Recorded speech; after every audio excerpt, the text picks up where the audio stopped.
Wanita melihat melalui jendela. Melihat seorang pria kulit hitam berlari lebih cepat dari mobil. Bahkan berteriak-teriak ke arah wanita.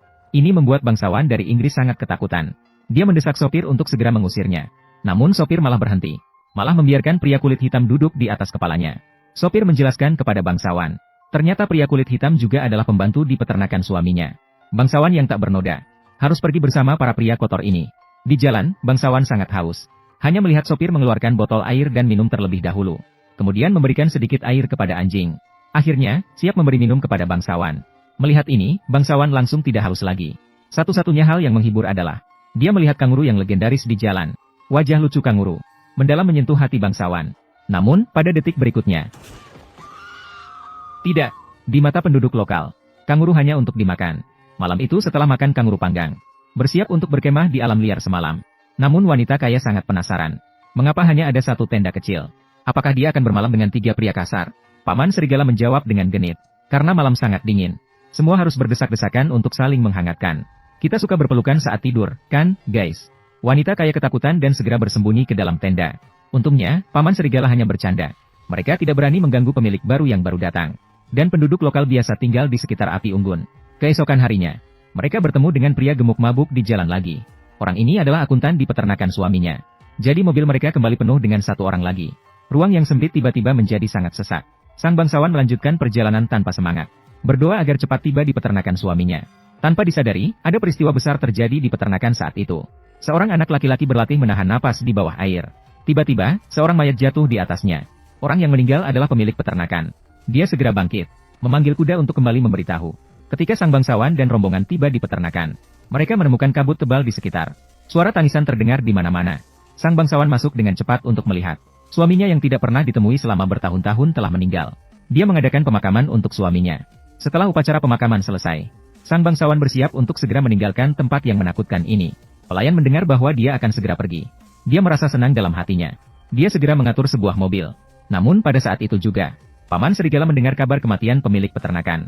Ini berarti tidak ada yang akan membayar upahnya. Namun, wanita kaya tidak peduli dengan masalah gaji Paman serigala. Dia hanya ingin segera melarikan diri. Sampai Paman serigala mendekat dan memberitahunya. Karena suamimu telah meninggal dunia. Sekarang ternak yang bernilai jutaan dolar itu semua milik wanita kaya. Dan besok adalah hari penjualan sapi di peternakan. Hanya dengan menjual ratusan sapi yang sudah direncanakan, dia segera bisa mendapatkan uang besar sebesar 10.000 pound sterling. Wanita kaya mendengar bahwa hanya perlu bertahan 1 malam. Dia bisa mendapatkan imbalan yang begitu besar. Dia segera memutuskan untuk mengubah rencana aslinya. Sementara kepala rumah tangga yang sebelumnya ingin menyembunyikan uang besar ini, sangat tidak puas dengan Paman serigala. Malam itu, seorang anak laki-laki saksi tiba-tiba datang ke kamar wanita kaya. Dan memberitahunya alasan sebenarnya suaminya meninggal. Bahwa suaminya dibunuh di tepi sungai. Dan terakhir, dia juga mengingatkannya. Bahwa kepala rumah tangga juga bukan orang baik. Keesokan paginya, kepala rumah tangga datang ke kamar wanita kaya. Mencoba meyakinkan wanita kaya itu untuk segera meninggalkan tempat ini. Sedangkan wanita kaya itu tiba-tiba bertanya tentang penyebab kematian suaminya. Kepala rumah tangga dengan ringan menyebutnya sebagai kecelakaan. Namun wanita kaya itu bersikeras bahwa ada saksi mata yang melihat tempat kejadian pembunuhan. Bahkan langsung menunjuk saksi mata anak laki-laki yang bersembunyi di balik pintu. Kepala pelayan itu tersenyum lembut. Berjalan mendekati anak laki-laki. Kepala rumah tangga tersenyum tipis. Jika dia bicara sembarangan. Jika dia berbicara terlalu banyak, kepala rumah tangga akan memukul ibunya. Anak laki-laki itu akhirnya terpaksa untuk sementara waktu diam. Kepala rumah tangga menyuruh orang untuk mengurungnya di dalam kamar. Ternyata anak laki-laki itu berhasil melepaskan diri dari ikatannya. Berlari ke menara Airworld. Dia pembohong. Mengancamnya dengan suara pelan. Dengan lantang mengumumkan bahwa kepala rumah tangga adalah penipu. Kepala rumah tangga yang marah dan frustrasi langsung mengejarnya dan menangkapnya. Dia memukul wajah anak laki-laki di depan umum. Sebagai pemilik peternakan baru, wanita kaya itu tidak tahan lagi dengan situasi ini. Dia mengambil cambuk dan memukul wajah kepala rumah tangga. Kemudian dia langsung dipecat. Keluar dari ladangku. Baiklah, pergi sekarang juga. Namun yang tidak diketahui oleh wanita kaya adalah, pengurus rumah tangga memiliki pengaruh besar di peternakan. Semua pekerja yang menggiring sapi adalah bawahannya. Dia tidak hanya membawa pergi semua sapi jantan. Saat pergi, dia juga membuka pintu kandang sapi. Melepaskan semua sapi berlari. Wanita kaya marah namun tidak bisa berbuat apa-apa terhadapnya. Beruntungnya, si gemuk keuangan tidak ikut pergi. Wanita kaya menemukan si gemuk sedang minum sendirian. Mengharapkan dia bisa memberikan solusi. Si gemuk benar-benar mengeluarkan sebuah buku catatan. Ternyata peternakan sekarang mengalami kerugian besar. Penyebabnya adalah pengurus rumah tangga selalu bersekongkol dengan pesaing. Mencuri dan menjual sapi dari peternakan. Mendapatkan keuntungan ilegal hingga 220.000 pound. Wanita kaya sangat marah. Memutuskan untuk membawa bukti ke kota dan melaporkan pengurus rumah tangga dan pesaing. Namun si gemuk keuangan mengatakan itu tidak berguna. Karena pesaing disebut sebagai raja sapi di daerah tersebut. Di sini dia mewakili hukum raja. Jadi melaporkan mereka tidak akan berhasil. Si gemuk keuangan mengatakan hanya ada satu jalan sekarang. Itu adalah mengikuti rencana asli. Menggiring kawanan sapi ke kota untuk dijual. Hanya dengan begitu kerugian peternakan bisa diminimalkan. Namun kawanan sapi sebesar itu tidak bisa digiring oleh orang biasa. Untungnya pada saat itu, sebuah kawanan kuda liar berlari mendekat. Wanita kaya segera keluar untuk melihat. Dia dengan senang hati menemukan seorang koboi berpengalaman 20 tahun, Paman Serigala, datang. Wanita kaya segera keluar untuk menyambut. Meminta Paman Serigala untuk membantunya menggiring kawanan sapi kembali ke pelabuhan. Namun begitu Paman Serigala mendengar bahwa kepala rumah tangga dan pekerja dipecat, dia langsung menolak. Karena setidaknya diperlukan 7 koboi untuk mengurus kawanan sapi sebesar itu. Hanya Paman Serigala dan satu temannya. Tidak mungkin menyelesaikan tugas. Tak disangka wanita kaya mengejarnya dan berlutut di depannya. Wanita kaya berjanji setelah berhasil, akan memberikan kuda tercinta kepada Paman Serigala. Tapi meskipun Paman Serigala dan saudara-saudara tinggal, lalu dari mana kita bisa menemukan 5 orang lagi? Nyonya kaya menyarankan agar semua pelayan di gedung ikut serta. Untungnya, 2 pembantu perempuan pernah bekerja menggiring sapi. Keterampilan menunggang kuda Bondi West tidak kalah dengan koboi. Ditambah lagi dengan si gemuk keuangan. Saat ini masih kurang 2 koboi. Nyonya kaya menyarankan agar Koki juga bergabung. Namun Koki memiliki tugas yang lebih penting. Mengemudikan kereta kuda logistik untuk memasak bagi semua orang. Saat semua orang bingung, seorang anak laki-laki dengan berani menawarkan diri untuk mencoba. Paman Serigala mengolok-olok bahwa dia hanya setengah koboi. Tanpa disadari, anak laki-laki pribumi ini memiliki kekuatan magis. Kekurangan terakhir yang tersisa. Nyonya kaya memutuskan untuk turun tangan sendiri. Dia dengan percaya diri mengatakan bahwa dia berlatih berkuda sejak kecil. Dalam hal menunggang kuda, dia bisa menjadi guru bagi semua orang. Menghadapi keraguan dari Paman Serigala, wanita kaya segera membawa kudanya sendiri. Mulai menampilkan pertunjukan untuk semua orang. Meskipun gerakannya mencolok, agak konyol. Anak yang lahir dari orang kulit putih dan pribumi. Begitulah, 6 dari 5 koboi mulai menggiring sapi. Mereka menghabiskan sehari untuk mengumpulkan semua sapi yang tercecer. Namun tepat sebelum berangkat pada hari kedua, anak laki-laki menemukan polisi setempat tiba-tiba datang. Dia segera berlari menjauh. Karena polisi itu datang untuk menangkapnya. Ternyata ada peraturan di daerah tersebut. Di daerah itu ada peraturan. Anak yang lahir dari orang kulit putih dan pribumi harus dikirim ke tempat lain untuk dikelola secara terpusat. Juga berarti mereka harus meninggalkan ibu mereka pada usia muda. Ibu bersembunyi di dalam tangki air bersama anak laki-lakinya agar tidak tertangkap. Dia membawa anak laki-laki itu bersembunyi di dalam tangki air. Wanita kaya memberikan perlindungan bagi mereka. Berusaha untuk segera mengusir petugas polisi.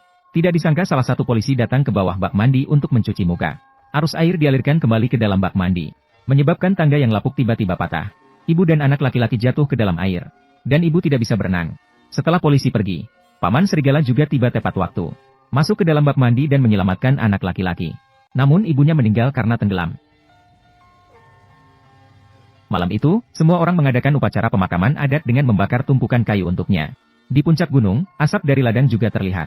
Pria tua di puncak gunung ternyata adalah Raja Pribumi. Ternyata yang meninggal adalah putrinya. Anak laki-laki yang sedih mengkerut di pojokan dan enggan bertemu orang. Wanita kaya sebagai pemilik peternakan merasa sangat bersalah. Secara pribadi menceritakan cerita kepada anak laki-laki untuk membuatnya senang. Meskipun tidak bisa bernyanyi dengan baik, dia masih menyanyikan lagu untuk anak laki-laki. Akhirnya membuat anak laki-laki keluar dari kesedihannya.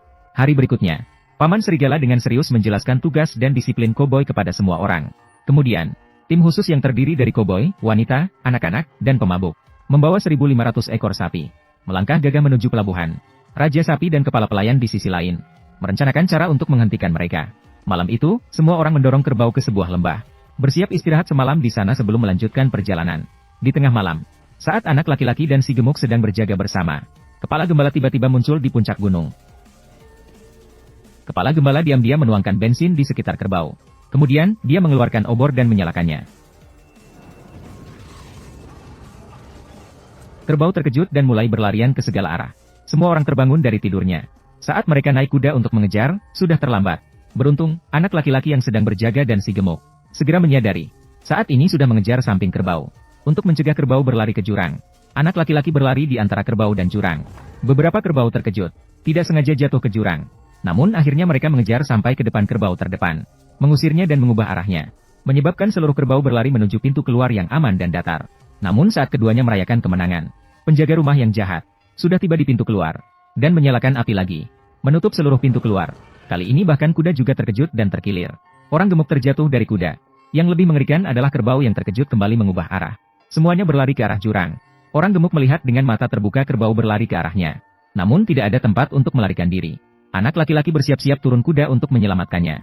Sayangnya, kerbau tiba lebih dulu. Lari cepat. Si gemuk sepenuhnya tenggelam di bawah kaki sapi. Kemudian kawanan sapi menyerang anak laki-laki. Saat ini anak laki-laki berdiri di tepi tebing. Dia sadar bahwa tidak ada jalan kembali. Tiba-tiba dia teringat kata-kata kakek suku asli. Meniru gaya kakek. Mulai menyanyikan lagu suku asli yang ajaib. Kakek juga ikut menyanyikan lagu bersama cucunya di gunung. Lagu suku asli kuno.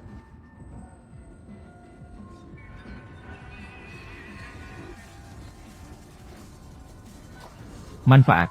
Tidak. Lagu suku asli kuno.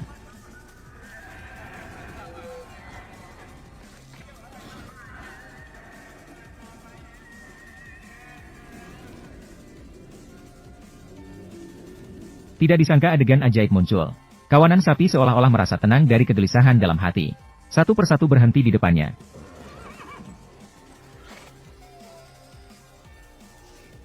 Anak laki-laki lelah.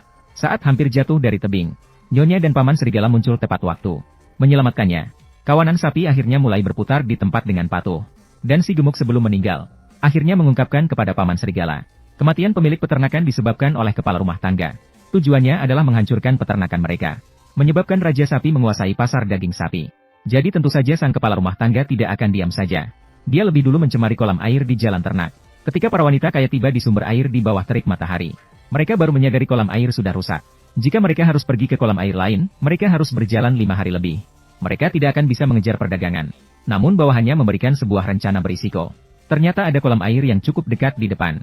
Pergi ke sana bisa menghemat beberapa hari waktu. Namun Paman Serigala langsung berubah wajahnya begitu mendengarnya. Karena itu berarti harus melewati gurun mati. Tidak ada yang bisa selamat melewati gurun mati.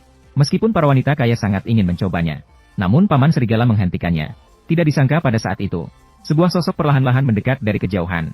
Itu adalah kakek asli dari anak laki-laki. Kakek, kita harus melewati gurun kematian untuk mencari sumber air. Aku akan memimpin kalian. Pemimpin suku setempat bersedia memimpin mereka. Wanita kaya meragukan penampilan sederhana sang suku. Namun Paman Serigala memberitahunya. Suku asli memiliki hubungan yang kuat dengan bumi. Dia bisa menemukan jalan kemanapun. Maka, mereka memasuki gurun kematian. Cuaca di gurun sangat mengerikan. Mereka segera dihadapkan dengan badai pasir yang melanda. Hampir tak bisa melihat apa-apa. Raja suku menyarankan untuk berjalan menghadap angin.